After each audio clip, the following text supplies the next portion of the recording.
Welcome back to my YouTube channel guys. आपका हमारे channel MN math analysis में स्वागत है। तो गाइस आज हम आपके लिए लेकर आए हैं 10th क्लास के मोस्ट इम्पोर्टेंट SST के 50 MCQ। पूरे 50 MCQ हम करने वाले हैं जो कि आपके पेपर में मोस्ट इंपोर्टेंट है और आपको ये पेपर में मिलने वाले हैं।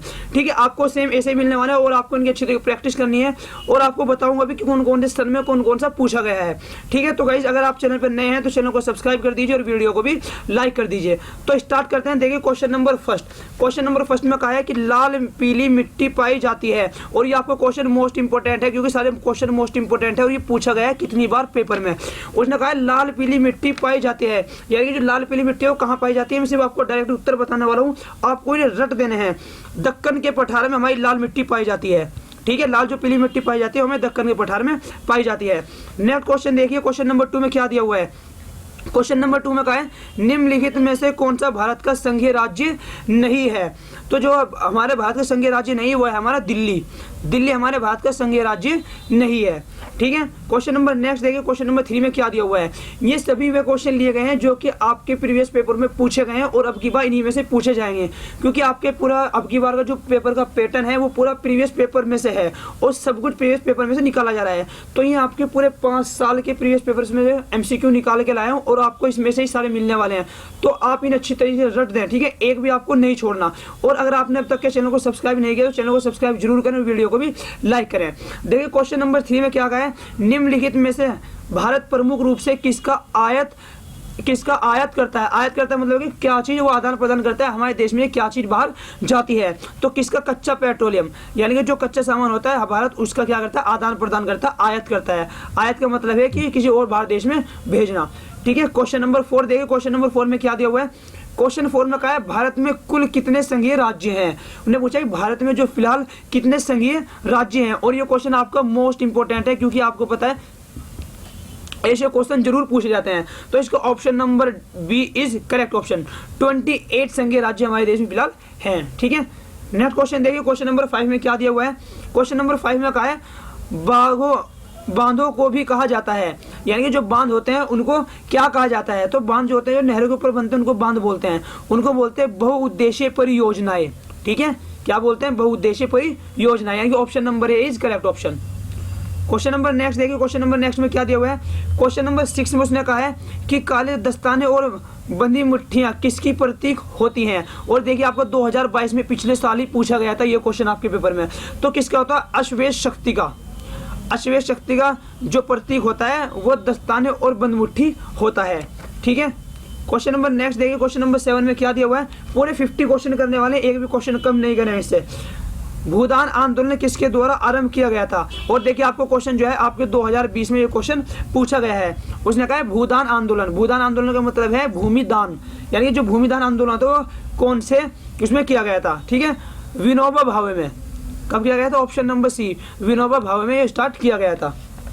क्वेश्चन नंबर 8 देखिए, क्वेश्चन नंबर 8 में क्या कहा है। क्वेश्चन नंबर 8 में कहा है निम्न में से कौन अजीवीय संसाधन है। अजीवीय संसाधन का मतलब जिसका कोई जीविका नहीं है। तो कौन है, ऑप्शन नंबर 1 चट्टाने। पशु का भी होता है, पौधे का भी होता है, मछलियों का भी होता है, किसका नहीं होता, चट्टानों का नहीं होता। तो option number A is correct option, क्योंकि उसने हमारे क्या नेगेटिव पूछा था, हम नेगेटिव ही बताएंगे। उसने कहा अजीविका का एक नेगेटिव है तो हमने किसकी तरफ गए, नेगेटिव वाले की तरफ ही गए। ठीक है, क्वेश्चन नंबर 9 देखते हैं। क्वेश्चन 9 में क्या दिया हुआ है।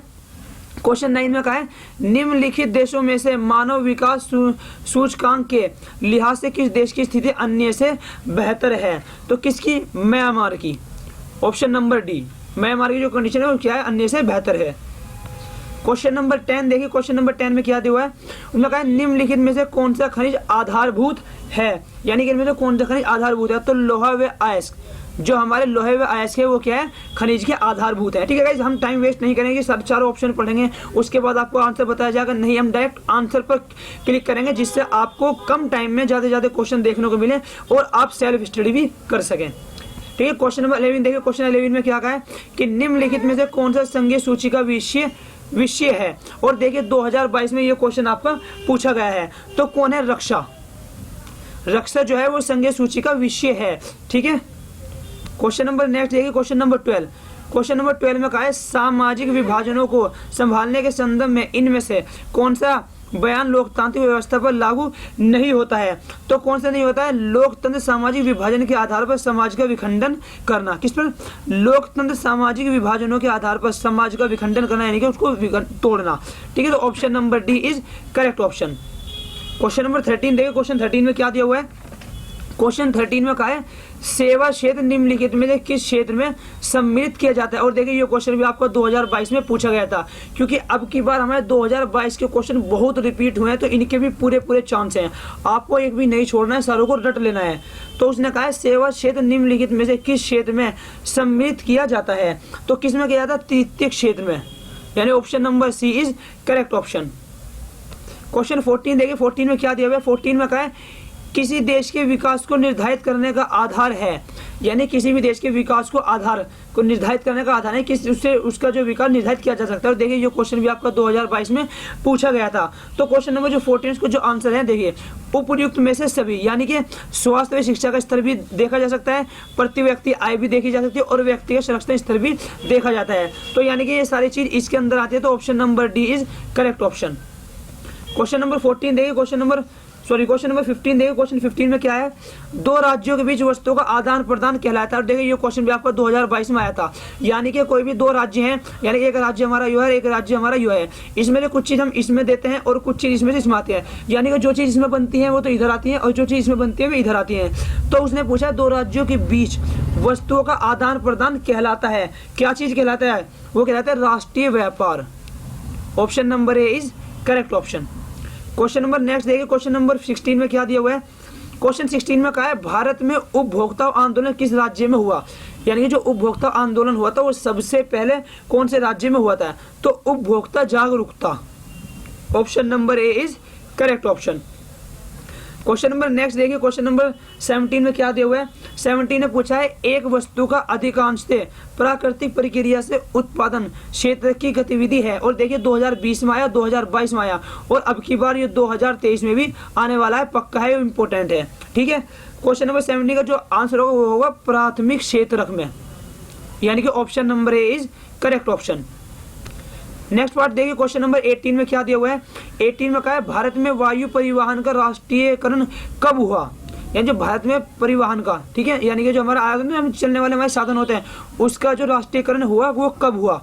तो जो क्वेश्चन नंबर 18 है उसका है ऑप्शन नंबर बी, सन 1953 में, यानी कि 1953 में। और देखिए ये भी आपको क्वेश्चन 2022 में आया हुआ है। क्वेश्चन नंबर 19 देखिए, 19 में क्या दिया हुआ है? 19 में कहा है प्रथम विश्व युद्ध का प्रारंभ कब हुआ। ये 2022 में पूछा गया, तो अब की बार भी आपका वेरी मोस्ट इंपोर्टेंट ये क्वेश्चन है। ठीक है, तो आपको ये बिल्कुल भी नहीं छोड़ना। उन्होंने कहा प्रथम विश्व युद्ध का प्रारंभ कब हुआ था, यानी जो प्रथम विश्व युद्ध था वो कब प्रारंभ हुआ था? वो सन 1914 में हुआ था, यानी कि 1914 में प्रारंभ हुआ था। क्वेश्चन नंबर 20 में देखिए क्या दिया हुआ है? 20 में कहा है झरिया प्रसिद्ध है, थोड़ा मैं छोटा कर लेता हूँ इसको। उसने कहा जो झरिया है वो प्रसिद्ध है, किस चीज के लिए झरिया प्रसिद्ध है? कोयले के लिए झरिया जो है वो प्रसिद्ध है। सबसे ज्यादा जो कोयला मिलता है वो झरिया में ही मिलता है, इसलिए वहाँ के नाम से इसको क्या कहते हैं, ये प्रसिद्ध है। क्वेश्चन नंबर 21 में देखिए, 21 में कहा है सविनय अवज्ञा आंदोलन कब चलाया गया था। और देखिए आपके 2020 में भी आया, 2021 में भी आया, 2022 में भी आपका आने वाला है। तो कब चला गया था? सन 1930 में, यानी कि 1930 में यह आंदोलन चलाया गया था। क्वेश्चन नंबर 22 में कहा है कर्तन दहन कृषि झूम कृषि निम्नलिखित में से किस राज्य में पाई जाती हैं। और ये देखिए 2022 में भी आपको क्या क्वेश्चन पूछा गया था, तो राज्य का नाम पूछा है, कौन से राज्य में? मिजोरम में पाई जाती है, यानी कि option number D is correct option. Question next देखिए, क्वेश्चन नंबर 23 में कहा है निम्नलिखित चट्टानों में से किस चट्टान के स्तरों में खनिजों का निक्षेपण और संचयन होता है। तो कौन सी होता है? तलछटी चट्टानें, जो तलछटी चट्टान है उसमें ही खनिजों का निक्षेपण और संचयन होता है। क्वेश्चन 24 देखिए, 24 में क्या कहा है कि निम्न में से यह किसका कथन है जब फ्रांस छींकता है तो बाकी यूरोप को सर्दी जुकाम हो जाता है। और देखिए 2022 में पूछा गया और अब की बार भी है कि आपका मोस्ट इंपोर्टेंट क्वेश्चन है, तो आपको ये बिल्कुल भी नहीं छोड़ना है। तो किसमें? मेटरनिक में, किसमें कहा गया है? मेटरनिक में कहा गया है। क्वेश्चन 25 में क्या कहा है उसने, क्वेश्चन 25 में कहा है चाय की खेती के लिए कौन सा मिट्टी उपयुक्त है, यानी कौन सी मिट्टी चाय की खेती के लिए सबसे ज़्यादा उपयुक्त है। और ये भी आपका जो क्वेश्चन है वो मोस्ट इंपॉर्टेंट क्वेश्चन है और 2022 में भी आपका ये पूछा गया था। तो जो 25 है उसमें है लेटराइट मिट्टी। लेटराइट मिट्टी जो है उसका सबसे ज़्यादा प्रयोग चाय को उगाने के लिए, चाय की खेती के लिए किया जाता है। क्वेश्चन 25 देखिए, सॉरी 26 देखिए, 26 में क्या दिया हुआ है, निम्नलिखित में से कौन सा नवीनीकरण योग्य संसाधन नहीं है। उसने नेगेटिव पूछा है, क्या पूछा है, नेगेटिव। और 2020 में आया हुआ है कि निम्नलिखित में से कौन सा नवीकरण योग्य संसाधन नहीं है। तो कौन सा संसाधन नहीं है, ऑप्शन नंबर सी, जीवाश्म ईंधन। ठीक है। क्वेश्चन नेक्स्ट देखिए, 27 में क्या दिया हुआ है, 27 में कहा है फ्रांस में गणतंत्र की घोषणा किस वर्ष हुई। यानी जैसे हमारे यहाँ 15 अगस्त बनती है, 26 जनवरी बनती है, इसी प्रकार से जो फ्रांस है वहाँ का जो गणतंत्र दिवस है वो किस सन में पूछा गया, किस सन वर्ष में लागू हुआ था। तो यानी कि 2020 में आपका जो क्वेश्चन आया था तो कौन से में हुआ था, सन 1848 में। Option number C is correct option. Question number next देखिए, क्वेश्चन नंबर नेक्स्ट में क्या दिया हुआ है, 28 में कहा है निम्नलिखित में से इस्पात बनाने में किस खनिज का प्रयोग किया था। इस्पात बोलते हैं आपके लोहे को, किसको बोलते हैं, लोहे को। उसने कहा लोहे बनाने के लिए किस खनिज का उपयोग किया जाता है, तो किसका किया जाता है, मैग्नीज का। मैग्नीज का उपयोग किया जाता है आपको इस्पात बनाने के लिए। क्वेश्चन नंबर 29 देखिए, 29 में क्या दिया हुआ है कि एंथ्रेसाइट का संबंध किस खनिज से है। और ये क्वेश्चन भी आपको 2020 में पूछा गया था। तो किससे, कोयले से। जो एंथ्रेसाइट से उसका जो संबंध है वो किससे है, वो आपके कोयले से है। क्वेश्चन नंबर 30 देखिए, 30 में क्या दिया हुआ है, नेपोलियन का संबंध किस देश से था। यानी कि जो नेपोलियन था वो किस देश से संबंधित था, किस देश का निवासी था। तो वो किसका था, वह फ्रांस का निवासी था। Option number C is correct option. Next देखिए, नेक्स्ट पार्ट में क्या दिया हुआ है, 31 में कहा है संयुक्त राष्ट्र संघ का मुख्यालय कहाँ स्थित है। और ये क्वेश्चन आपका वेरी मोस्ट इंपोर्टेंट है, क्योंकि 2020 में आया है, 2021 में भी में आया हुआ है और 2022 में भी वो आएगा। ठीक है। तो 31 में पूछा है तो कौन है, New York. Option number C is correct option.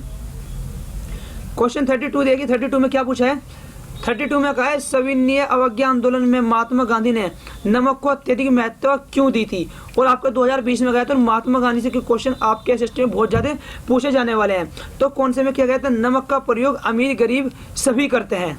ठीक है, इसलिए इसका क्या अत्यधिक महत्व दिया गया था। क्वेश्चन नंबर नेक्स्ट देखिए, क्वेश्चन नंबर 33। तो 33 में देखिए, 33 में क्या कहा है कि भारतीय संघ में अवशिष्ट शक्तियों किसको प्राप्त हैं। और देखिए ये जो आपका क्वेश्चन है ये आपका 2022 में पूछा गया था आपको क्वेश्चन। तो किस है, संघ को, जो अवशिष्ट शक्तियां हैं वे संघ को प्राप्त होती हैं। ठीक है। क्वेश्चन नंबर 34 देखिए, 34 में क्या दिया हुआ है, निम्नलिखित में से कौन सा देश केंद्रीय शक्तियों में सम्मिलित था। यानी कि था जो कि अब के नहीं है और 2022 में पूछा गया था और अब की बार भी आपका क्या है, क्वेश्चन इंपोर्टेंट है। तो कौन था, Germany. Option number C. Question number 35 देखिए, 35 में कहा है कि झारखंड में स्थित कोडरमा निम्नलिखित में से किस खनिज का अग्रणी उत्पादक है। और देखिए आपका एनसीईआरटी 2020 में, यानी कि आपके एनसीईआरटी का क्वेश्चन है यो और 2020 में पूछा गया था। तो किसका, अबरक का। यानी कि जो आपका झारखंड है, जो इंडिया है, सबसे ज्यादा जो अबरक होता है इंडिया में ही होता है और सभी देश में अबरक यहीं से सप्लाई होता है। ठीक है। क्वेश्चन 36 देखिए, 36 में क्या दिया हुआ है कि वैश्वीकरण ने जीवन स्तर के सुधार में सहायता पहुंचाई है। ये जो वैश्वीकरण ने जीवन के स्तर के सुधार में सहायता पहुंचाई है, किस, विकसित देशों के लोगों के लिए। किसके लिए, विकसित देशों के लोगों के लिए। Option number B correct option. Question 37 में देखिए क्या दिया हुआ है, 37 में कहा है कि पश्चिमी रेलवे का मुख्यालय कहाँ स्थित है। और 2022 में पूछा गया था और अब की बार भी आपका ये मोस्ट इंपोर्टेंट क्वेश्चन है। ठीक है। उसने कहा पश्चिमी रेलवे का मुख्यालय कहाँ पर स्थित है। तो कहाँ पर है, मुंबई में। ठीक है, मुंबई में स्थित है। देखिए 38 में क्या दिया हुआ है, 38 में कहा है, सॉरी 38 क्वेश्चन, शायद 38 क्वेश्चन मिक्स प्रिंट हो गया। 39 देखिए आप, क्वेश्चन या तो आगे हो सकता है या फिर छूट गया हो कि पंजाब में भूमि निम्नीकरण का मुख्य कारण क्या है। और देखिए एनसीईआरटी 2020 में आया, 2022 में आया और 2023 में भी आपका आने वाला है। उसके बाद पंजाब में भूमि निम्नीकरण का मुख्य कारण क्या है। तो क्या कारण है, अधिक सिंचाई। किसका, अधिक सिंचाई में क्या करते हैं, जमीन से पानी निकालते हैं और उसी से क्या करते हैं, सिंचाई करते हैं। तो ऑप्शन नंबर सी। क्वेश्चन 40 देखिए, 40 में क्या दिया हुआ है कि निम्नलिखित में से किस एक देश को छोड़कर हर जगह तानाशाही पर लोकतंत्र को प्राथमिकता दी जाती है। और 2022 में पूछा गया था, तो कौन से में? ऑप्शन नंबर बी, पाकिस्तान में। ठीक है, लोकतंत्र को प्राथमिकता दी जाती है जहां तानाशाही पर। ठीक है, क्वेश्चन नंबर 41 देखिए, 41 में क्या दिया हुआ है, विश्व व्यापार संगठन का मुख्यालय कहां पर स्थित है। और ये क्वेश्चन भी आपका 2022 में पूछा गया था, और आपका ये क्वेश्चन मोस्ट इंपोर्टेंट है क्योंकि हर साल जरूर पूछा जाता है। ठीक है, ये जो नाम है जिनेवा, करेक्ट ऑप्शन, जिनेवा से ये क्वेश्चन जरूर पूछा जाता है, ऑप्शन नंबर सी। तो आप इसको बिल्कुल रट लें इन क्वेश्चनों को, पूरे 50 के 50 को। क्वेश्चन 42 देखिए, 42 में क्या है कि सर्वप्रथम विश्व व्यापार संगठन WTO किसके द्वारा शुरू किया गया था। तो किसके द्वारा गया था? विकसित देशों के द्वारा क्या किया गया था, स्टार्टिंग इसकी की गई थी। 43 देखिए, 43 में क्या कहा है, 43 में कहा है समवर्ती सूची से संबंधित विषय नहीं है, और 2022 में ये आपका पूछा गया था। लेकिन नेगेटिव पूछा है, तो हम नेगेटिव को ही देखेंगे कि नेगेटिव इनमें कौन सा है। तो कौन सा? विदेशी मामले में, यानी कि ऑप्शन नंबर डी। क्वेश्चन 14 देखिए, 14 में क्या दिया हुआ है, 44 में सॉरी, 44 गाइस, ये सभी वे क्वेश्चन हैं जो आपके प्रीवियस पेपर में पूछे गए हैं और मोस्ट इंपोर्टेंट है, और अब की बार आपको इनमें से एक भी बार नहीं मिलने वाला। तो आप इनकी प्रैक्टिस करें। और गाइस, अगर आपने चैनल को सब्सक्राइब नहीं किया तो प्लीज चैनल को सब्सक्राइब करना ना भूलें, और बेल आइकन को हिट करें जिससे आपको वीडियो की नोटिफिकेशन सबसे पहले मिल जाए। ठीक है, और वीडियो को लाइक जरूर करें। क्वेश्चन नंबर 44 में देखिए क्या कहा है कि निम्नलिखित में से किस राज्य में काली मिट्टी पाई जाती है, यानी कौन सा राज्य ऐसा है जिसमें काली मिट्टी पाई जाती है सबसे ज्यादा। और 2020 में पूछा गया था, और अब की बार भी जो आपको क्वेश्चन है वो आपको मोस्ट इंपोर्टेंट क्वेश्चन है, क्योंकि ये किस में पाई जाती है? सबसे ज्यादा गुजरात में पाई जाती है। क्वेश्चन 45 देखिए, 45 में कहा है इटली का एकीकरण किसके नेतृत्व में किया गया है। और 2022 में देखिए क्वेश्चन पूछा गया था, तो किसके नेतृत्व में जो इटली था उसका नेतृत्व किया गया था, वो आपको किया गया था जियोसेपे गैरिबाल्डी। ठीक है, ऑप्शन नंबर ए। जो हमारी नेक्स्ट वीडियो होगी, नेक्स्ट वीडियो में मैं आपको ग्राफ भरना बताऊंगा कि आप किस तरीके से ग्राफ, क्योंकि आपके जो कुछ क्वेश्चन होते हैं वे ग्राफ से भी आते हैं। ठीक है, नेक्स्ट क्वेश्चन देखिए 45 में क्या पूछा है। देखिए 45 शायद दोबारा प्रिंट हो गया, वो इसीलिए 50 हो गए थे पूरे। 45 दो बार प्रिंट हो चुके, हम कर चुके हैं। 46 देखते हैं, 46 में कहा है कि निम्न में से कौन सा संसाधन पुण्य चक्रीय है। यानी पुण्य चक्रीय क्या मतलब होता है कि अगर वो एक दफा हो गया तो उसको दोबारा भी किया जा सकता है। ठीक है, तो कौन सा है? वो हमारा लोहा है। लोहा ही एक है, अगर उससे कुछ चीज बनाई हुई है उसको पिघलाकर दूसरी चीज बनाई जा सकती है। ठीक है, क्वेश्चन नंबर 47 देखिए, 47 में क्या दिया हुआ है कि वंदे मातरम गीत किसके द्वारा लिखा गया था। और देखिए 2022 में पूछा गया था, और अब की बार भी मोस्ट इंपोर्टेंट आपको क्वेश्चन है। ठीक है, तो किसके द्वारा लिखा गया था? ये लिखा गया था बंकिम चंद्र चट्टोपाध्याय द्वारा। Option number A is correct option. Question 48 देखिए, 48 में क्या दिया हुआ है, 48 में कहा है निम्न में से किसको कृषि क्षेत्र कहते हैं। और देखिए 2022 में आपको भी पूछा गया था, तो किसको कहते हैं? प्राथमिक क्षेत्र को। ऐसा ही क्वेश्चन पहले भी आया था आपका, इससे पहले पार्ट में आ चुका है। क्या है? प्राथमिक क्षेत्र को।